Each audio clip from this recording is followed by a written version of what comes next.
Hey everybody, welcome back to A Good Things Marriage Chats. I'm Tiara. And I am Adrienne. Welcome back to this week's video where we talk about all things marriage and the things that come with marriage. And there's a lot. It's a lot.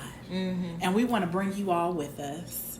So thanks for coming back to our channel. Thank you. Before we get into everything, we just want to say thank you for coming and joining us this week again. Go ahead and like, comment, subscribe. All the things. Follow. All the things. Read the descriptions. Join the discussion. We're here every Thursday, and we are very grateful for all of you that are here in our little community that we're trying to build for all of us. Yes. We appreciate you guys so much. We're grateful for your feedback. We're grateful for joining in. So please don't be shy. Please put things in the comments, share, and let us know what you'd like to talk about. Mm-hmm. So last week, Drizzle, we were talking about parenting in the culture. Yes. So we're going to kind of extend that a little bit. And I know last week was a very long discussion, but very much needed. Yes. And I'm sure if you guys watched it, you were agreed that we could have went on. Yeah. Like, because there's so many things to talk about. It's a lot about parenting. I don't even think I think we scratched the surface, but I don't think we got deeper into the core of things. Yeah. We ain't want to lose y'all. No. But if you haven't yet, please go back and check that video. Mm-hmm. We're on our 5th video already. So this is a blessing. Yeah. We're so excited. Yeah. So just a little continuation on talking about being parenting. Today we're going to talk about how you can prepare for motherhood. And don't worry, fellas, we're still going to cover you, but we're going to bring the hubbies in when we talk about fatherhood because we want you to hear from them, from their perspective. But today we specifically want to talk about motherhood. Right, because we are mothers, so we can only speak on what we know. We want to make sure we bring in reinforcements when we talk about the dad-ass. Right. Yes. Let's take a look at some of the things that we want to consider with motherhood. Mm-hmm. First, we've kind of talked about a little bit about how important it is to discuss things before you even get married, right? Because you want to know the background that each other are coming from, the type of values you all share, what's your thoughts and opinions, and how they even may differ from how you were raised. Yes. So, it's just as important to discuss parenting values before. Mm-hmm. How were you raised? And how do you want to raise your children? Yeah. Now, of course, because you have these two people that's coming from two different households, that's mean there's going to have to be some flexibility. Yeah. Right? Some compromise. Yeah. Because we talked about last week that, for instance, with me, I grew up in a household where we got whoopings, and my husband did not, and he didn't want to give whoopings. Mm-hmm. So, that's just, one example, but there's a lot of things to discuss about how you guys want to do things, but you really need to talk about it together. Mm-hmm. Now, I'm not saying that means you're going to touch on every single thing because you got a whole 18 years of raising a child and stuff that's going to come up. But it's important to start talking about it a little bit. Like, hey, babe, so what's your thoughts about, like, schools? Yeah. Like, do you feel like it's all right for them to be in private school, or public school, homeschool? Yeah. And see what their thoughts is, because that parent might think like, no, I think public school is fine. I don't think we should spend money on that. I would rather spend the money on investing in us taking family trips and them doing activities and stuff like that. Yeah. And you may have somebody say, no, I really want them to be in a private school and I really want this. And so you have to learn how to balance those opinions, those thoughts, perspectives, but also help with planning for money ahead of time. Yeah, because it gets pricey. It does. It is something that if I could have done, I would have wanted to do, but I had to be realistic about it. And it wasn't really like a big deal for my husband because he's like, we were in public school. It was fine. Yeah. Yeah. And there may be some things as a mom that I will say you might be a little bit more passionate about that sometimes the daddies don't always think it's big of a deal. No. Because even like when I was pregnant, in my head I was like, we're going to put our baby in a private school. And then I looked at those prices. I said, Yeah. They good with a good public. they good with a good public. Right. Come on, public school. Uh-huh. We paying these taxes to them. Might as well. Yup, might as well. And, you know, really, like, if you think about it, there's a lot of different resources out there. There's tutoring. There's other things you can do to kind of supplement. Yeah. To supplement and make up for it where there is lack. Yeah. But that also means just being involved and engaged, like we talked about last week. Yeah. So I won't re-talk about that. But it is important to understand that you guys will both have to be flexible. Just like everything else is coming together, so is your values. Yeah.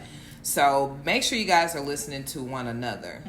But specifically for the moms, I think it's important to know that it really takes preparation from the spiritual, the mental, and the physical standpoint. Yes. So if you think about like the spiritual, for instance, this is another thing. Even though we're talking about moms, you have to evaluate where you guys are both spiritually, how you want that child to be raised, if they're going to come up in the church. Some people are like, oh, well, no, I don't want to inflict anything on my child. I want them to make up their own decision. Y'all see how I look towards that, right? No offense. Nah. No offense to anybody, but I'm a firm believer in train up a child. Right. And either way it goes, to me as a mother, I'm like, well, I want to prepare them. I want to teach them. If they decide to do something different, that's their decision when they become an adult. Right. Because they're going to have their own journey. Right. But meanwhile, I can't just let them just be out there naked, not prepared. Yeah. You know, and to me, and I'm saying that father doesn't think that way, but I know a lot of mothers think that way. But in order to do that, that means you have to be spiritually somewhere. Yeah. And whatever that means, you know, as far as like a prayer life, or if you go to church, or, you know, what your religious values are, or, you know, you have to know where you are first in order to be able to train up this child in that way. Right.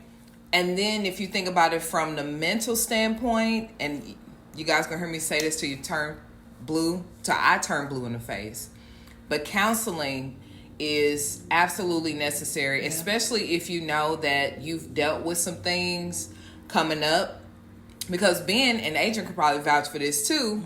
When you're pregnant and your hormones are all over the place, you're emotional, you're thinking about, you got these fears, you're thinking about how you were as a child, and so you might thinking about how things you didn't get, or you wanted, or how you want to be, or you don't want to fail them. Yeah. You get all these things like racing in your mind. Yeah, yeah. And so, because of just my own experience, postpartum depression ain't no joke. Some people have it more severe than others.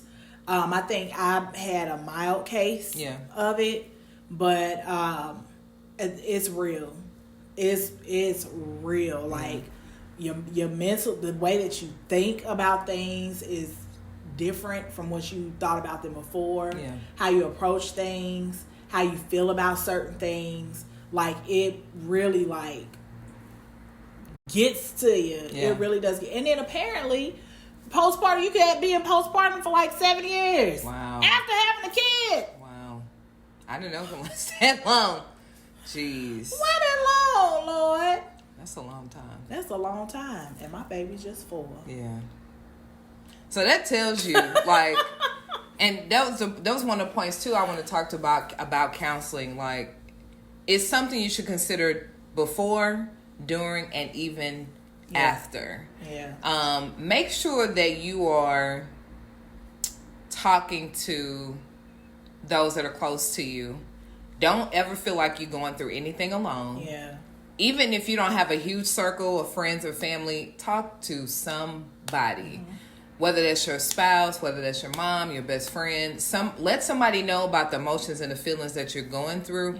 But it may be that you really need to talk to somebody further, professionally. Someone who knows what that postpartum looks like, because your husband not going to really know. Yeah, and you don't even know, especially if you're a first-time parent. Shoot, if you're a second-time parent and you know something's off, but you're like, I don't think it's that bad. Like, you don't know. So, that's why, like, when you go to the doctor and you have those checkups, they ask you, how are you feeling? Are you feeling this? Are you feeling that? What's going on with you?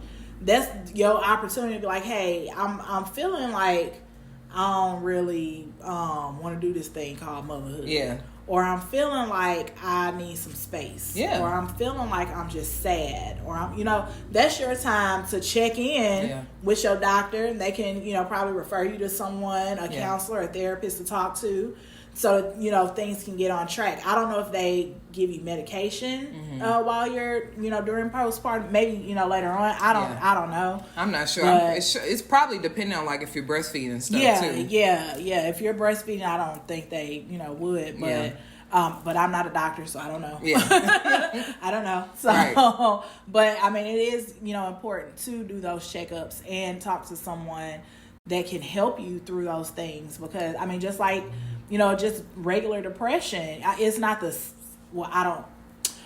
I'm not a medical professional. So I can't say if it's exactly the same or not. Yeah. But what I can say, even if it's regular depression, talking to someone and even seeing if medication works for you is always great, because we want to make sure that we're here to be able to be mothers to these babies. Absolutely. So, and I'll put in this plug to say, if you know of anyone who is with child, pregnant, not acting themselves out to be pregnant, please check in on them, because we know that sometimes when we're going through things, we don't want to say anything. And to Adrian's point, postpartum is so deep. Yeah. Where women are literally contemplating if they want to be suicidal. Some of them even contemplating hurting their baby. And it's just because their mind is not in a good place. So please don't judge a mother if you know that she's going through, because there's a whole lot going on mentally with a mother throughout the pregnancy, right, and after, and sometimes even before, especially if it wasn't planned, right, right. So looking also from a physical standpoint, and I know a lot of people don't really think about this. Well, I'll say our community doesn't think about this, is how to prepare yourself as far as what you're eating. All you think about is, I'm about to be pregnant, I'm about to eat everything I want, I know I'm going to have all these cravings and blah, blah, blah. They're not thinking about, like, hey, I still need to make sure that I'm physically walking, I'm moving around, that I'm eating well for this baby, that I'm taking care of my body, because the choices that I make of what I'm eating, what I'm doing, can depict on how bad my pregnancy is, the health of my baby, how fast I recover. All of those things matter. And trust me, I'm not a medical doctor either, but I know enough to know, with the experience that I had myself, your body takes a while to heal. And it really depends on, too, if you have a cesarean or if you do a natural birth. And then even with a natural birth, ain't no telling if you got rips, tears, whatever. But your body already got to heal from that. And so the better you take care of it with, like, supplements, vitamin, eating, walking, all this stuff. Before care. The before care helps with the after care. Yes. So I have a cousin that when she was pregnant, sus was running. She was outside jogging, and I just used to think that was the strangest thing ever, because I'm like, oh my God, you're pregnant. You're supposed to be sitting down. You're supposed to be. Yeah. But as we've been getting older and we've become mothers and time has passed, I've been seeing more women that are strength training still. Yeah, I've seen them lifting weights. Yeah, if they're doing that before they get pregnant, their doctor is like, oh, it's okay for you to do it while you're pregnant, just be safe. But they might not be able to do the heavy lifting like they used to. Like, I mean, if you lifted 300 pounds, 350 pounds. I don't expect you to lift no 350 pounds while you 9 months pregnant. Right. Yeah. But, I mean, that's part of your before care, though. Working out, eating good, healthy food. Yeah.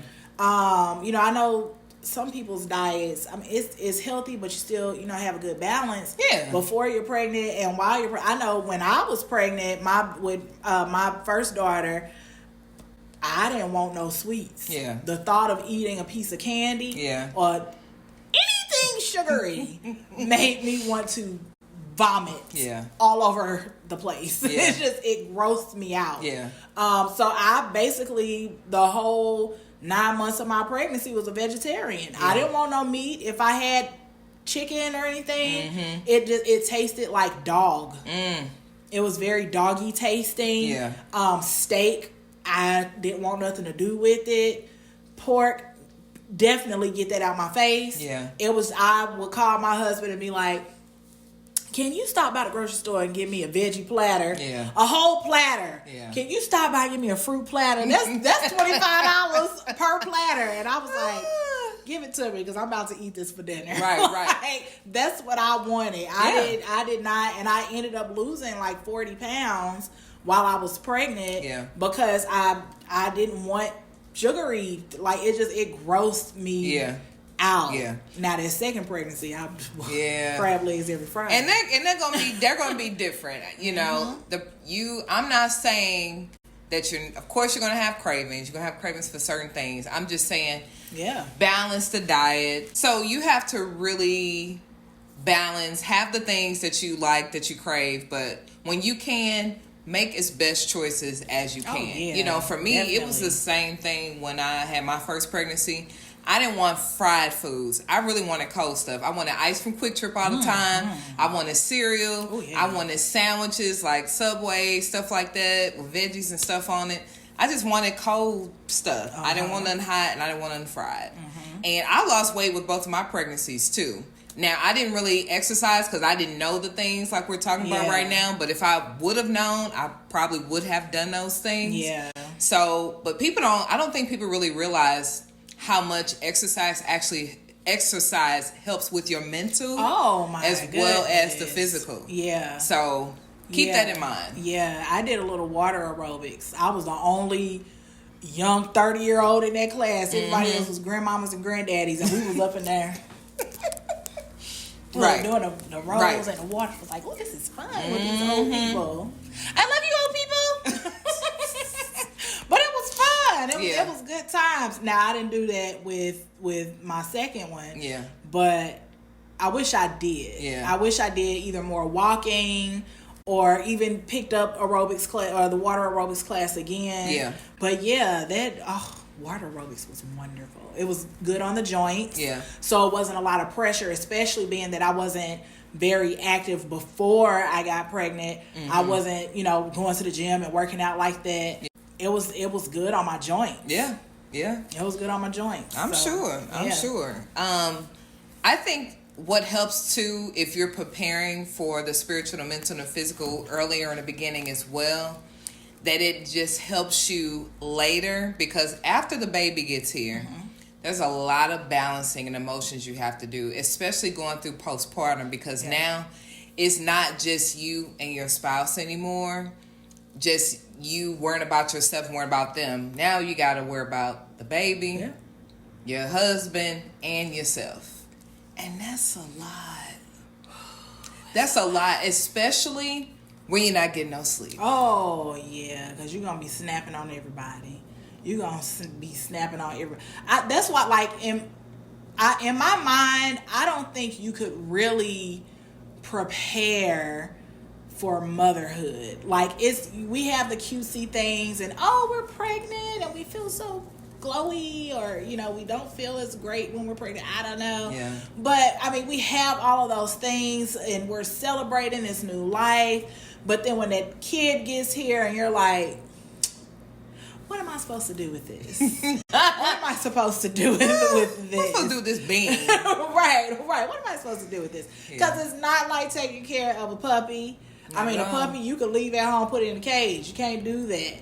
You can't do that when you got a baby. I came across this creator on TikTok, and she had made a video talking about before she had children, and she wanted to just go to the grocery store, go to the gas station, get a little snack. She just get up, grab her purse, go. Yeah.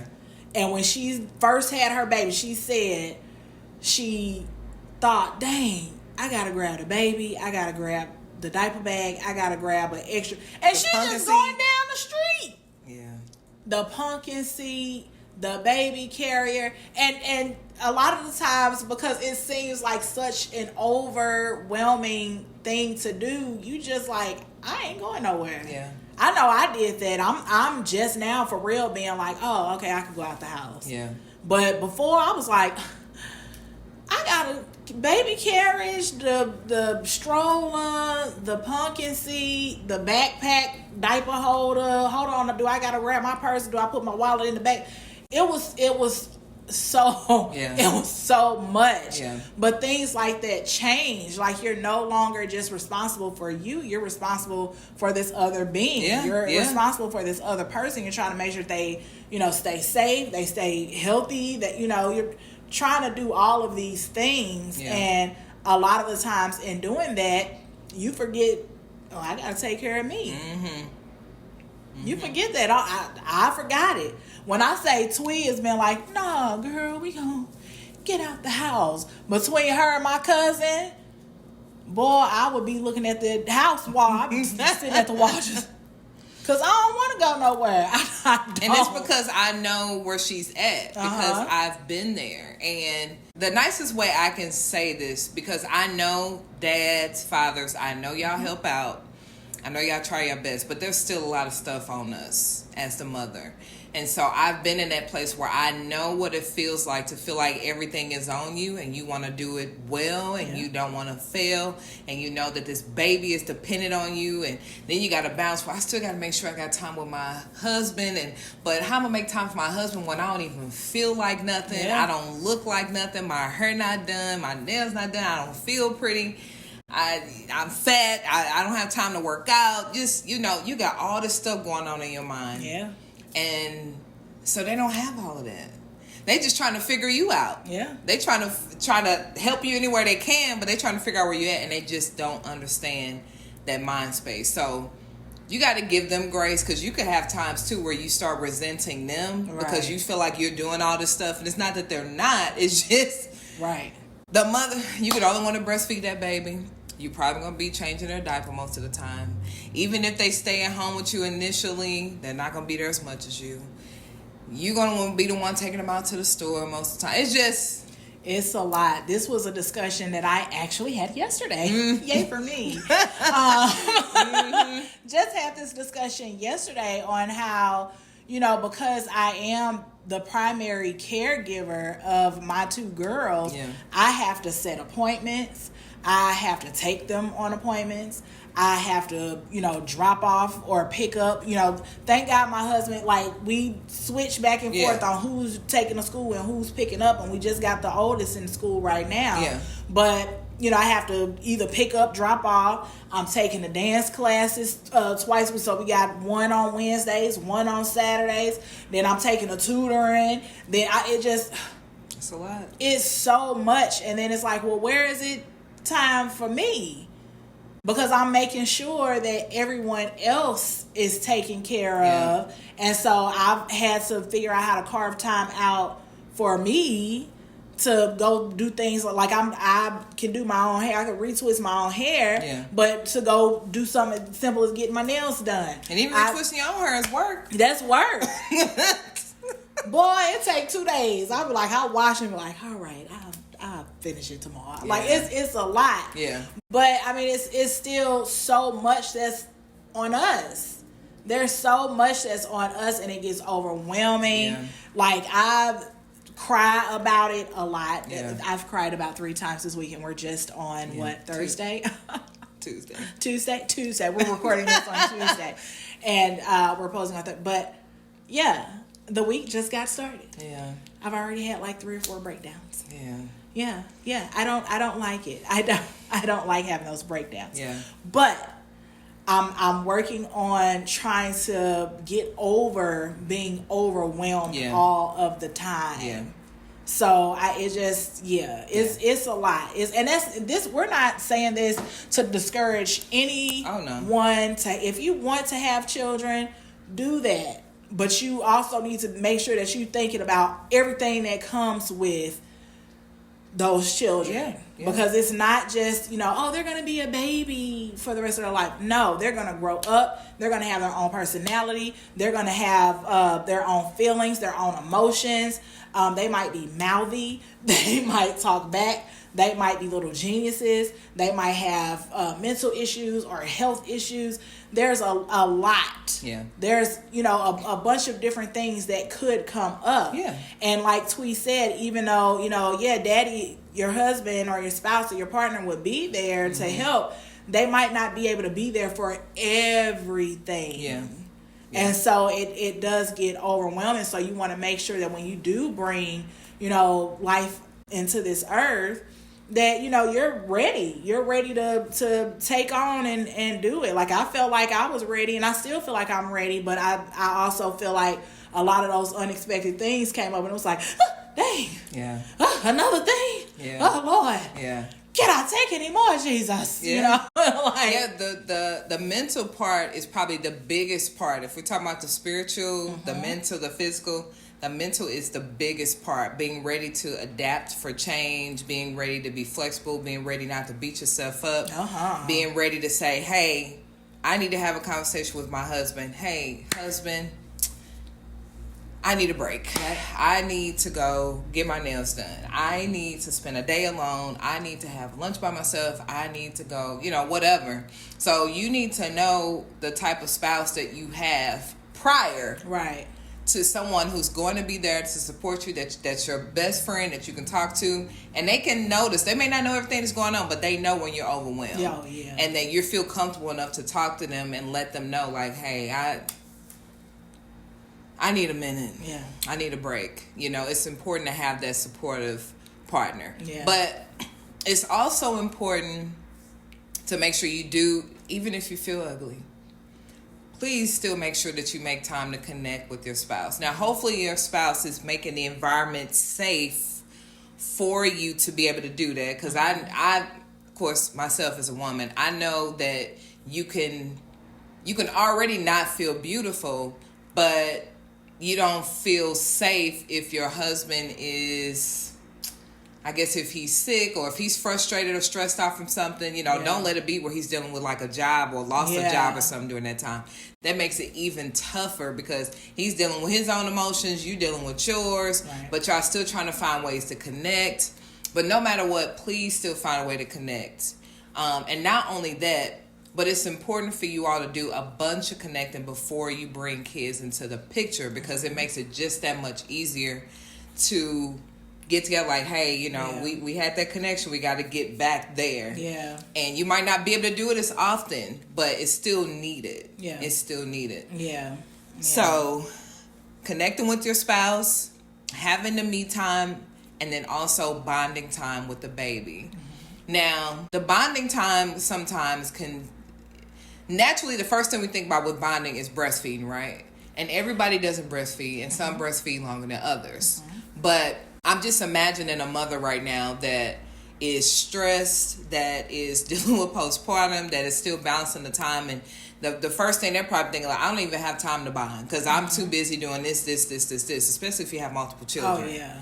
So it's kind of the same way as with your spouse. With your children, baby aren't even up. It doesn't always take a whole lot.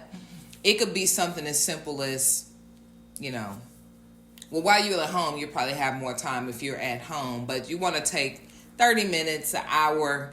Doesn't have to be extenuous to where you're just holding the baby, you're cuddling with them, you let them lay with you, or have a way you do that. You choose how you want to do it, but you do want to create that bonding time early on. Yeah. They get used to your smell, your scent, your warmth, all of that. It's very, very important. Yeah. Because this baby is also going through a harsh life. This baby just came out of your belly into the cold, into this world, into hearing all this noise and lights and, transition. It's hard on them too. Yeah. So you want to keep that in mind that they also need to feel safe. Oh, yeah. And for those, I know some women, when it comes to the whole breastfeeding versus bottle feeding, there is no right or wrong way. There is no right or wrong way to do it at all. Yeah. The bottom line and most important thing is you want to make sure that your baby is getting fed, getting the nutrients that they need to, live, to survive, to feel full and satiated. Yeah. But there's no wrong way. I was able to nurse both of my girls for an extended period of time. With my first daughter, I nursed her for 2 years. And then my second daughter, I nursed her for about 18 months. Mm-hmm. Then after that, she was like, give me some table food. I'm hungry. And I was like, all right, girl, gladly, I'll give it to you.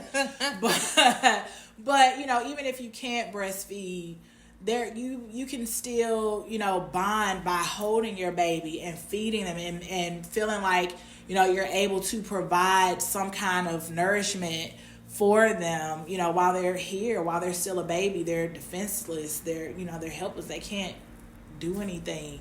But you can do something for them. So that's a great way of bonding too. So, the whole bottle versus breastfeed, there is no right or wrong way. Just make sure your baby get fed. Yeah. That's what's important. Right. Well, and talking about preparations, I know there's a whole lot we can go into when you talk about like birthing plans, if you have a doula, this and that. Like, we're not even going to get on that today. That could go a long way. But what I will say, for the sake of us talking about you preparing as a mother, as a person, as a wife, I do think it's important to talk about, especially with breastfeeding, if you are doing, whether breastfeeding or fixing a bottom, coming up with a feeding schedule and a sleeping schedule. Because if you don't know, I'm going to tell you, sleep is rough. I ain't slept in 8 years. Baby. 8, maybe 9. I don't even know. I don't even know what day it is. I haven't. Y'all heard her say, "What's today?" Oh, today is today. It's sleep can be rough. It can be rough.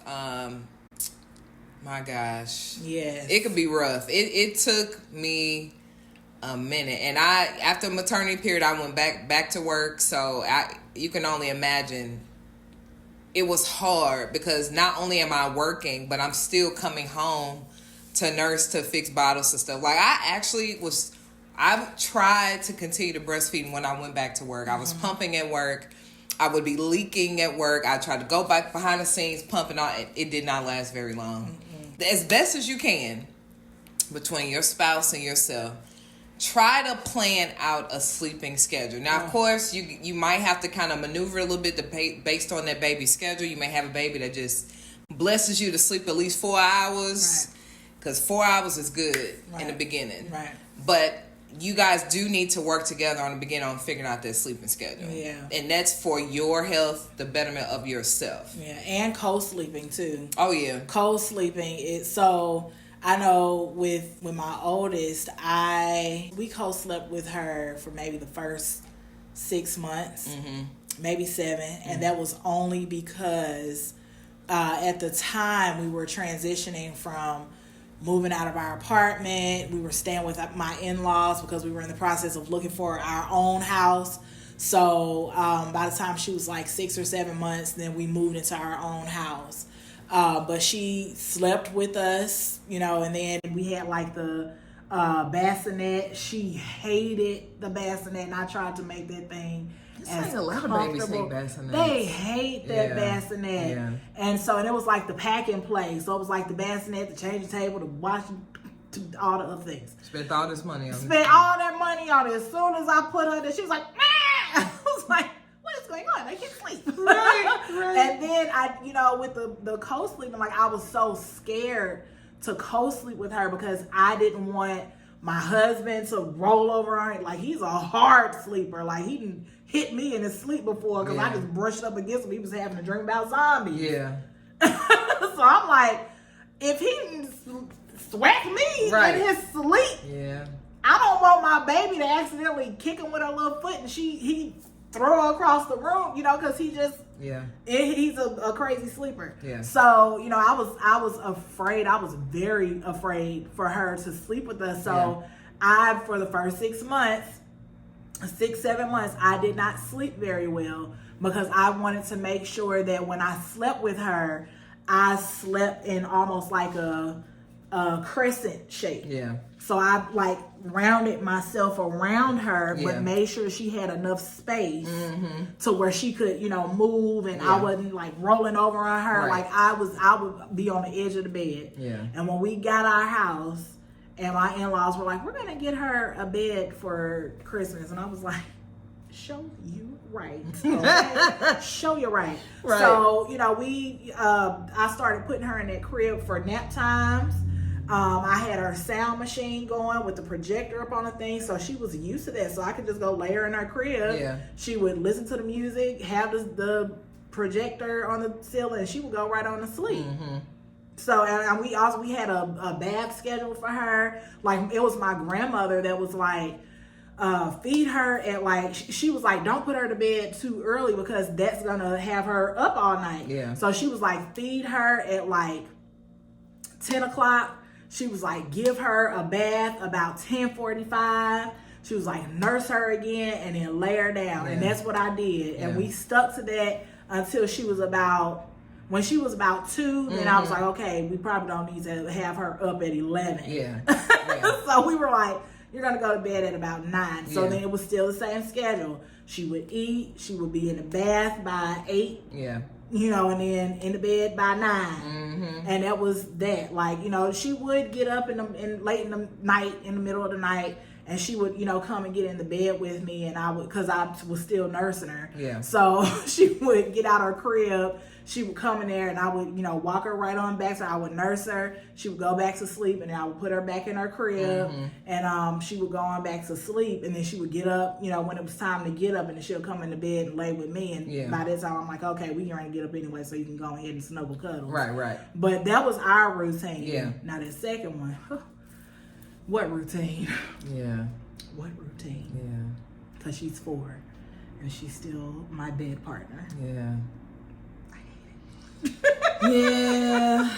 I was like Adrian. I was scared too. I couldn't have them in the bed with us, and neither one of them liked the bassinet, so it was rough. Yeah. But I definitely was too scared of them, and neither one of my husband, me or him, are not a rough sleeper per se, but I just feel like I just don't know. Yeah. I just don't know which way I'm gonna roll, and I could try to prop a pillow, I could try to do this, but I couldn't do it. I was too scared, but it's you know the schedule is definitely necessary as much as possible, but knowing that it could change, you may have to maneuver it around. Yeah, especially with them getting older. With them getting older, like I said, with my first one, ain't no way I'd be like, yeah, you going to bed at 11 o'clock. Still, no, it has to get, you know, earlier and earlier because now she's in school. Right. You know, I can't put her to bed at 11. Now bedtime's at 8. Right. So that change, I mean, it happens as they get older. It's a natural progression, a natural change. Oh yeah. So it's nothing like a drastic thing. It just happens naturally because of age, things that they need, your needs, their needs, whatever the situation is going on, the age group things change naturally. Right. And you would definitely want to consider like your support as far as like family. You know, like Adrian mentioned that they stayed with their in-laws for a while. When we had our first daughter, we stayed with my parents just for a short period while we were trying to get acquainted with everything because we were still young. And it's just, a lot to take in all at once. And my mom just really wanted to be there firsthand to support us and show me how to do certain things. So that was helpful. It's definitely helpful to have, you know, not only a listening ear, but someone that's kind of directing you through things to, you know, from the feeding to the schedules to the, what if they're crying, if they're crying too long, or what is there's rash, or what should I use, or when should I know to go to the doctor? You know, it's a lot of different things to know about this being that can't talk. So having that support definitely helps. Yeah. I don't know how many people are still doing godparents today, but you guys, I think conversation about having godparents early is necessary and being on the same page, but also analyze the reason why you want them to be godparents and if it's necessary and if you really think they'll be around, how they support, and what your expectations are of the godparent. And even when you select the godparent, I think you should have a conversation about what your expectations are, because I think everybody thinks about it differently.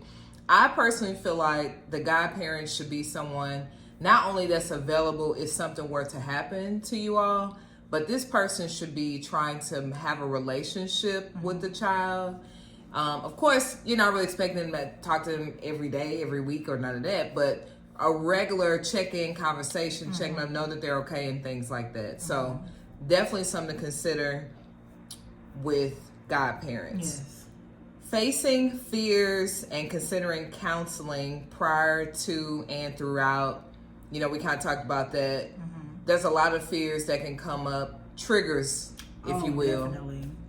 Definitely. Because children, I think we mentioned this before in one of the last videos. Children are very triggering, and they can trigger things within you that you don't even remember or know why it triggered you. Right. So going through counseling and therapy and things like that can help you understand how to work through those triggers. Yeah. Because your kids are basically little you. Yeah. It's not that you're making them you, but they are a reflection of you. Yeah. So I know some people do like inner child healing. Healing that inner child, you can do that by making sure that you treat your children the way that your inner child would have wanted to be treated if it was a bad situation, or approach something differently than how it was approached with you when you were a child. But kids are definitely triggering. Just they can say things, they can do things, they can act a certain way, and it's kind of like it makes you go off the rails, like not to beat them upside the nose, but it might make you like uncomfortable, make you feel overwhelmed. Are you irritable? I know I get really irritable. Like it's like, and then I start just going off on everybody, and I don't want to be that way. But it's a trigger, and once my trigger is triggered, then I'm gone. I'm gone. And you gotta just let me calm down, right? You gotta just let me calm down.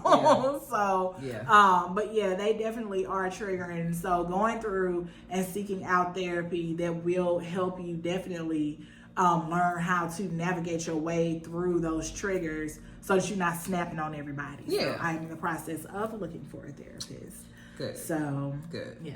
Well, it's like we said before, it's a lot of adjustment. Not only as being a mother, there's a lot of adjustment in your marriage because you guys went from it just being you two to now there's a being, and this being is always needed. Always needs something, whether it's eating, crying, changing, whatever. They always need something. And so you just want to make sure that you're still getting that time in for them, but yourself as well, and making a schedule with both of those things.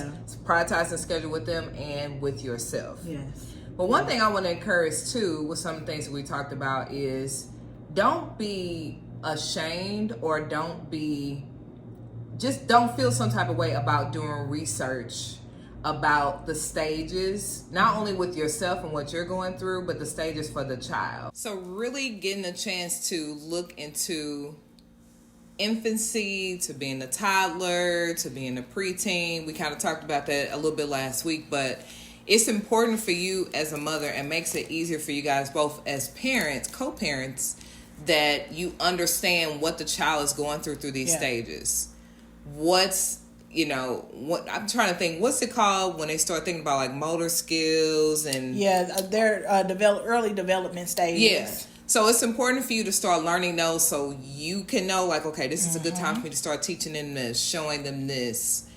This is a time where they may have the mommies a little bit more, or knowing like when they become a preteen, like why are they so moody, or why are they yelling, or why are they crying and whining, all of those things play a part. And of course each child is different, but there's a lot of things that you can tell just by knowing the stages that they're going through on how you can help them just that much more. And speaking with their pediatrician too, a lot of the times when you go to the doctor, your pediatrician is telling you where your child is, where they should be, where they may want them to be, so that helps you kind of stay on track on just keeping up with where your kid is, where are there any delays, are there any advancements, so I just talking with your pediatrician also helps you through that all the way up until teens. Because let me tell, when I say I am a vigilant, I just research stuff just for fun.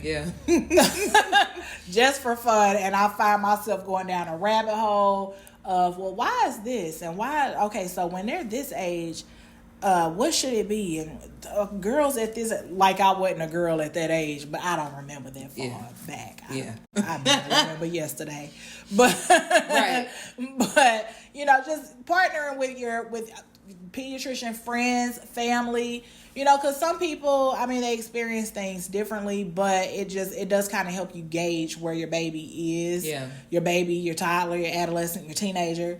It gauges where they are, so that you can know how to help them. Yeah. So. And to add to that, I think it's important not only to give yourself grace, but sometimes you may hear or get things from that pediatrician or school that you may not necessarily want to hear, or that you had to face, or maybe with the struggle that they're having or going to have, a challenge of some sort. And you really have to just take a step back, not allow yourself to get overwhelmed. Don't start blaming yourself for anything, and just figure out what you need to do in order to help that child, and just realize that you were prepared for this. Yeah. You were made for it. You know, there was a reason why you were put with this child. There was a reason why you were their mother. So do what you need to do to have your moment. If you need to have a moment, have your moment, and then, partner with your spouse and figure out what you guys need to do, what steps you can take. Partner with the right people, whether it's a doctor, counselor, therapist, school, whoever. Yeah. But give yourself grace. Forgive yourself. Don't start thinking that you've done anything. And just take the proper steps to overcome the challenge. Yeah. Sometimes those things could also help you or make you guys make additional adjustments that maybe you weren't really prepared for. So take advantage of the counsel that you have, considering that guidance, especially from those who are or have been previous mothers. Right. So sometimes you may get advice from people who aren't parents, and you love them to death, they love you. And I'm not saying like you shouldn't listen to what they're saying. You could still take their feedback and thank them, but there's just a lot of things where if you haven't been a parent before, you really can't speak to it. Of course, everyone has had experience with their own parent, how they were growing up. So that's why I say you don't have to completely throw it away. Right. But at the same time, wise counsel in this instance would be someone who has been a parent. Right. Your parents, your in-laws, your grandparents, even aunts and uncles that you have relationships with, friends. Yeah. But ultimately, you guys want to make sure that you are discerning things, you're praying about it, you're spending time to listen, and you guys are talking about everything together, no matter what. Don't make a decision without your husband. Right. Vice versa. You guys talk about it, make a decision about what's best for your children. Right. And like Twee said, I mean, the ones that do give the advice, they mean well. Yeah.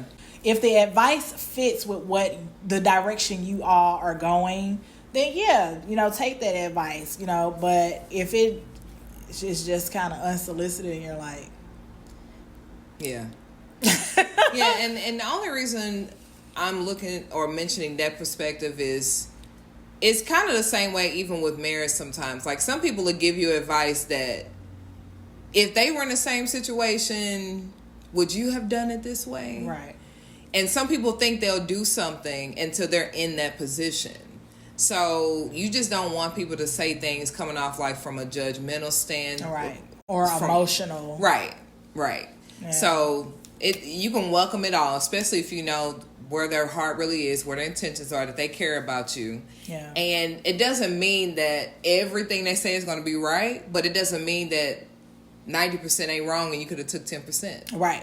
So you could have heard something, you'd be like, you know what, but she did say that was a good idea though. Right. You just never know. Yeah. Well, I think that about covers it today, Dree. I think we had a good conversation. Yeah, this was a really good discussion. With this one, just like the parenting one, just a little bit was scratched. Yeah. Because we could go deeper in this. To all the mothers that are out there that feel like you are alone, you are not. Just know that. Know that you're not going crazy. Know that you're not the only one feeling like this. Know that, if your kids are driving you nuts, they aren't the only ones driving you nuts. Yeah. It's other moms out here whose kids are doing the exact same thing. So you're not you're not alone. You're not alone. There's a community for you. I know there's like a bunch of different mom groups. I know Mocha Moms as one, but I don't know any of the other like mommy groups. But there's mommy groups that are out there that if you feel like you need to, get some kind of community in your area, look up some of those mommy groups that can just kind of help you get away. And then it also allows your kids to be social too. Yeah. So it's a day out for you and the babies. Mm-hmm. So, absolutely. Yeah. So with that being said, we appreciate you guys joining us again this week. Yes. Make sure you like, you subscribe, you follow, you comment. Make sure you click the notification bell so that you can know when new videos go up each week. And before we go, we want to leave you with... Oh, well, let me tell them first. So next week, we're going to be talking a little bit deeper into who is considered to be wise counsel. Yes, because Tweet, you did touch on that a little bit this evening. Yeah. So even I'm like, well, what's wise counsel? Yes. So that'll be good, a good discussion to dive deeper into so we can all get an understanding and start building our community of wise counsel. Absolutely. So, Absolutely. Yeah. So before we go, don't forget, a good thing is not hard to find. But it takes work to keep it. Yes, sir. Yes. Till next week, be blessed. We'll see y'all next week. Be blessed, y'all. Bye. Bye.